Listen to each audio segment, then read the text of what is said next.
The last couple of weeks, I have been getting a large number of requests from people asking me what tools they need to begin turning pins.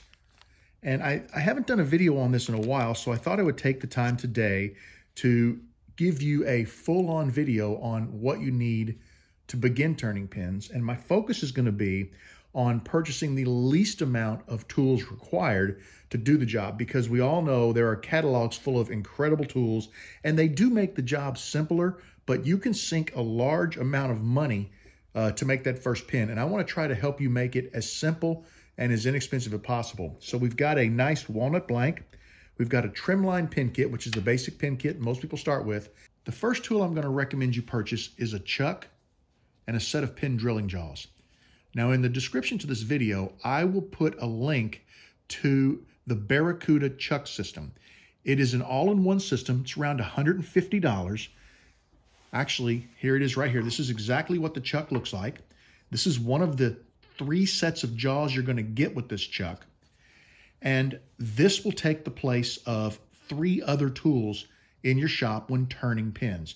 Now, eventually you may want to invest in those tools because they do make the process easier, but to get started, this is probably the most efficient way to do that. The investment doesn't just benefit your pin turning, it can let you explore all types of other turning on your lathe. The other benefit you're going to get if you purchase a chuck and a set of pin jaws is we're going to eliminate 3 tools in the shop. Let me show you what those tools are. When you're prepping a blank for turning, the first thing you're going to do is drill a hole down the center of your blank, and you're going to glue a brass tube into the blank. I like to use my drill press for doing that and a vise to hold the blank. Most of the time, your blank is going to be longer than what you need, and you'll want to cut it down to the proper length for the pin that you're turning. In my shop, I'm lucky, I have a bandsaw, but if you have a chuck with a set of pin jaws, you can actually cut your blank to length on your lathe. Once your blank is cut to length and you've got your hole drilled down the middle and your tube glued in, you're going to need to square the ends of the blank so that it fits nicely against the components of your pin kit. There's 2 really good ways to do that. The first way is you can purchase barrel trimmers, and a barrel trimmer is a cutter with a shaft. And the shaft will go down into your tube, and then the cutter will square the end of your blank to the tube. Barrel trimmers can be used on your drill press. They can be used with a hand drill, or you can also hold your blank in your chuck and barrel trim right on your lathe. Barrel trimming is a great method, but it is very aggressive. So if you get to some softer woods, it can sometimes tear chunks out of the wood. So a preferred method is to use a disc sander. What I'm going to show you is how to eliminate the squaring tool and this disc sander by teaching you how to square a blank with your chuck and pin jaws. I have my chuck and pin jaws installed on my lathe, and I've clamped down my walnut blank. You're going to notice another tool here. This is a 60-degree live center. This is also another tool that you can use to provide support to anything that you're turning, whether it be a bowl, a pin blank, a vase. My objective today is to show you what you need to turn pins. It's not to tell you how to turn those pins.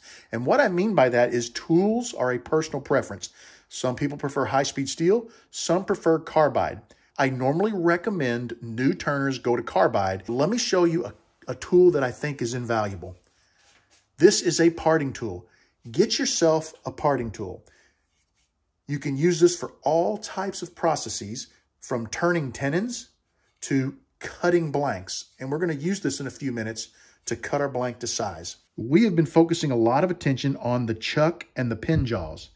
And I'm going to show you now why these are so valuable and how they can take the place of your drill press, your bandsaw, and your disc sander.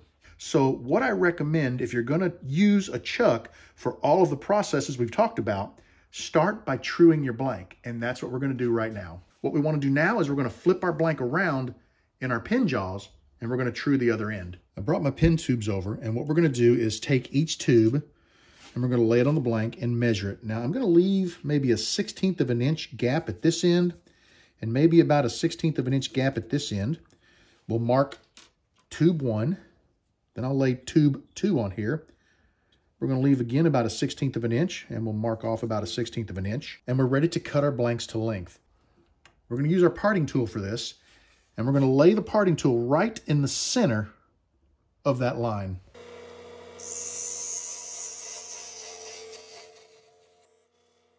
Blank 1 has been separated. Now we're going to re-chuck our blank. We'll actually flip it around and we'll cut this little nub off the other end. Let's go ahead now and square the end of our blank in preparation for drilling.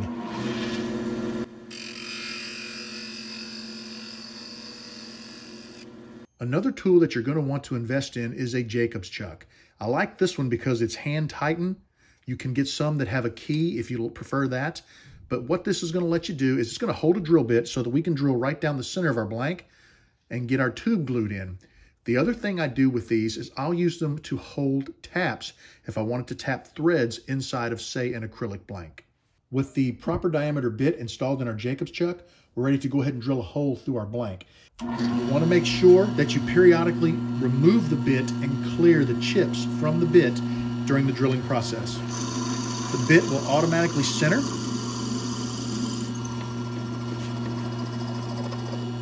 And our tube fits perfectly inside of our blank, and you can see there's a little bit of a lip at the other end, which is what we want because that means we didn't cut our blank too short. We'll go ahead and repeat the same process for the second blank, and then we'll be ready to move on with making our pin.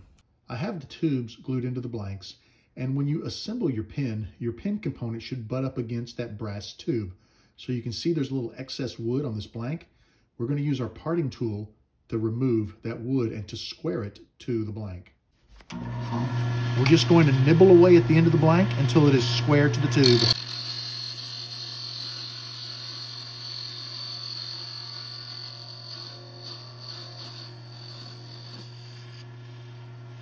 This is a piece of 120 grit sandpaper and a normal acrylic blank.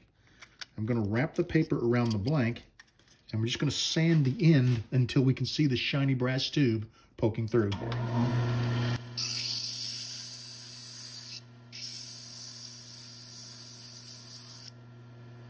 Now let's flip the blank around and do the other side. With our blanks squared to the tubes, we're ready to begin turning.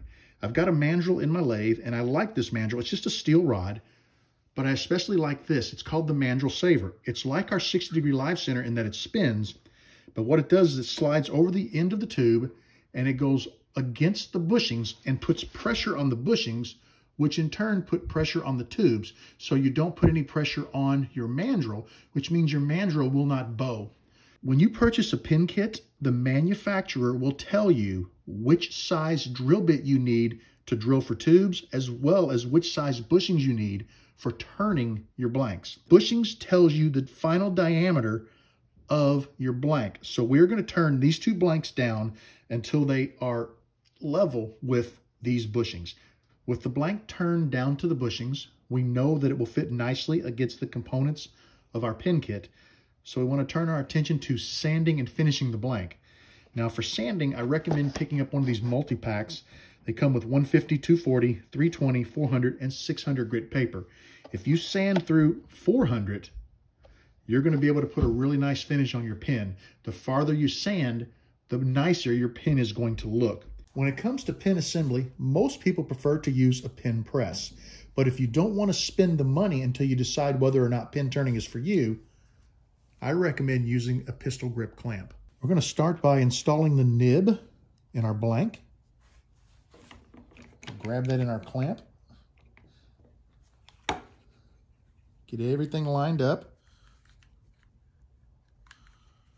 And we'll begin pressing. You do have to work a little harder when you use this method, but it does work. It's very important to keep the components square to the blank, so I'm rotating it periodically to ensure that I do that. It's a much slower process, but as you can see, it does work. Let's take a little closer look at our pin. I've never made a pin before with raw wood. I kind of like that. You know, I didn't finish the pin because the video wasn't about that, but you could use a friction polish, you could use CA, you could use wipe on poly, whatever you desire to finish this pin. But I do want to point out, take a look at the fit at our nib, the fit at our trim ring, and the fit at our cap. And we did all of this with minimal tools. I really hope you enjoyed this video. I've been getting asked quite a bit lately by people, what do I need to get started pin turning? And I went back and looked at a video I did many, many years ago, and I listed all these tools. Oh, you need a vise, and you need this, and you need that. And I got to thinking, you know, it's too much junk to buy. You don't need all of that to turn pins. Let's take this and let's just homogenize it. Let's take it down to the bare minimum you need to turn pins. And yes, it is kind of expensive to buy a chuck, but the chuck is going to be so versatile. You can do so much with it. You're not going to lose money on that because you can use it for about any process you want to do on your lathe.